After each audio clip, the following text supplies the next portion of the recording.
Assalamualaikum warahmatullahi wabarakatuh. Selamat sore teman-teman. Karena saya bikin videonya sore hari. Nah, ini dalam video ini kita belajar materi Anarek pertemuan 8. Educayer Anarek pertemuan 8 di mana ini materinya tentang regresi yang melibatkan variabel independen kualitatif. Jadi kita akan mempelajari mengenai ada 3 poin. Yang pertama, di dalam analisis regresi yang melibatkan variabel independen kualitatif sebenarnya itu mirip analisisnya untuk menciptakan garis regresinya itu ya menggunakan analisis regresi berganda biasa, namun variabelnya itu yang salah satunya itu kayak kode gitu, kualitatif, kodenya 1, 0.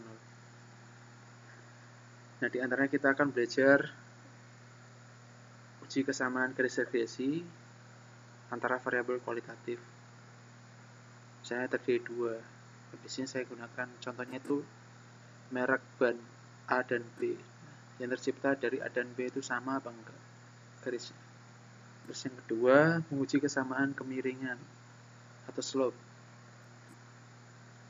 Ya, dari 2 kualitatif itu, merek A dan merek B. Dan yang 3, kita akan mencoba belajar mengenai normal probability plot. Lebih ini jelasnya saya akan menerangkan dengan contoh soal. Nah, di sini saya mengambil soal dari buku Netter, di mana variabelnya itu ada 2 yang independen. Yang satu ini dependen, dia itu skor harga, cost, dan yang variabel X ini kecepatan. Ini jenis ban. Merek A ini merek 1 dan merek B ini kodenya 0. Nah, ini hasil perkalian dari ini dan ini. Nanti kita gunakan di poin yang kedua, suku interaksi. Nah, pertama-tama pastinya untuk menganalisis ini kita bentuk dulu model yang akan digunakan. Dari data itu dengan analisis seperti RLB ya. Dan modelnya kayak gini. Karena ada 2 variabel awalnya, itu ada 3 parameter. Variabel independen ada 3 parameter. Dimana ini Y-nya tadi cost, X-nya speed, dan DI12 itu 1 untuk ban merek A dan 0 untuk ban merek B. Nah, seperti biasa, suku X transpose X-nya bisa dicari. Perkalian X-nya itu isinya kalau 2 variabel independen ya pertama, kolom pertama 1, 1, 1. Terus variabel pertama, variabel kedua. Nah, dikalikan, ntar dapat ini. Ada juga rumus cepatnya. Habis itu diinverskan, dan seperti RLB biasa, ini diperoleh juga dibutuhkan komponen X transpose Y, sehingga diperoleh B. Yang isinya komponen parameternya. Sehingga model regresinya YI cap sama dengan 10. B ini apa? B tadi kan perkalian antara X transpose X inverse dikali X transpose Y. Nah, sehingga model regresinya seperti ini. Nah, menuju ke poin yang pertama tadi, kan mau dijelaskan apabila ada pertanyaan. Apakah garis regresi sama untuk merek ban A dan merek ban B? Nah, caranya itu kalau sama, yang dilihat adalah yang sebelah sini. Kalau koefisien ini setelah diuji menghasilkan nilai 0, ya tadi listrik mati guys, jadi kita pause. Nah, kita lanjutkan. Kan kita menguji kesamaan kemiringan antara merek A dan merek B. Kesamaan kemiringan, uji kesamaan garis sama. Nah, jika garisnya sama, apabila parameter yang ini, yang B2-nya diuji ternyata sama dengan 0, itu bisa dianggap sama. Makanya langkah pengujiannya itu seperti ini. Pertama, H0-nya itu parameter B2-nya yang ini itu sama dengan 0. Terus ditentukan taraf signifikansinya 0,05 dan T hitungnya ini ya, pakai parameter N-3 17, dapatkan 2,11. Nah, seperti biasa kan, tentunya nyari kayak SST, SSR, SSE, MSE. Dan S kuadrat B2 ini perkalian antara MSE dengan inverse tadi, yang ada inverse-nya di pojok paling kanan bawah. Soalnya kan dia pakai B2. B2 kan misalnya letaknya B0, B1, B2. Nah, di pojok ini dapat nilai 0,2 dikalikan dapatnya ini. Nah, ini 0,2 terdapat di matriks varian elemen pojok kanan bawah. Ya tadi matriks X transpose X inverse. Nah, hitungnya B2 per SB2 dapatnya min 0,2474.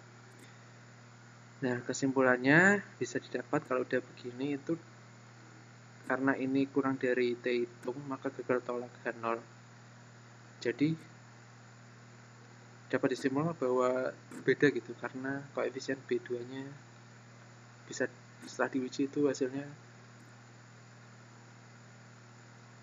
gagal tolak. Kalau gagal tolak berarti dia sama. Karena H0-nya tadi B2-nya sama dengan 0. Jadi dapat disimpulkan bahwa karena ini gagal tolak, maka belum cukup bukti untuk mengatakan bahwa regresi ban A dan merek B ini berbeda.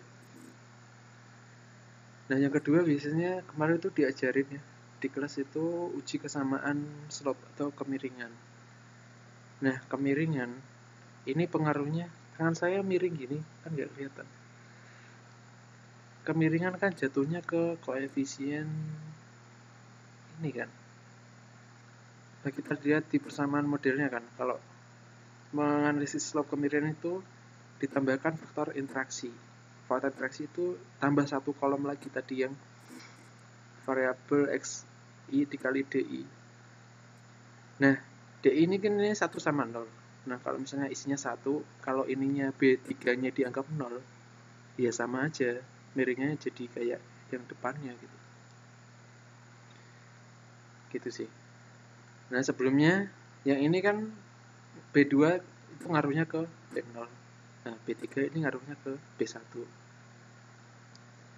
Jadi setelah menambahkan faktor interaksi, itu matriksnya jadi berbeda. Kan kolomnya jadi ada 4 ya. Variabelnya variabel dependent 1, terus 3 variabel bebas.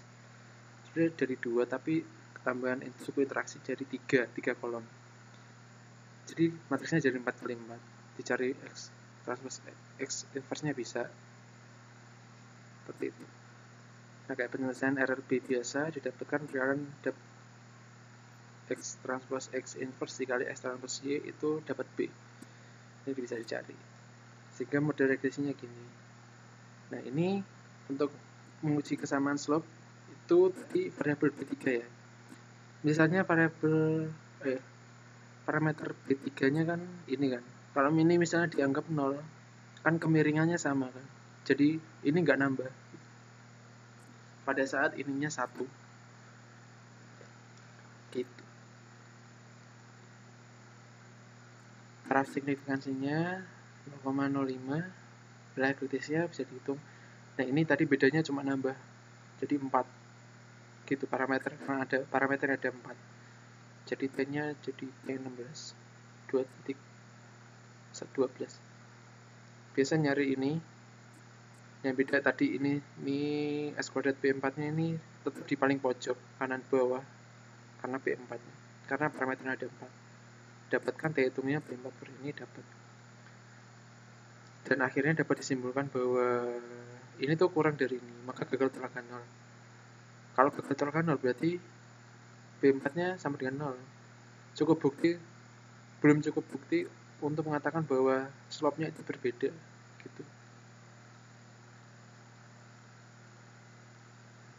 Yang poin ketiga ini buatku cukup menarik sih, bikin normal probability plot. Ini di kelas nggak diajarin, tapi di PR itu selalu ditanyain sih kebanyakan, dan di buku netra ada juga.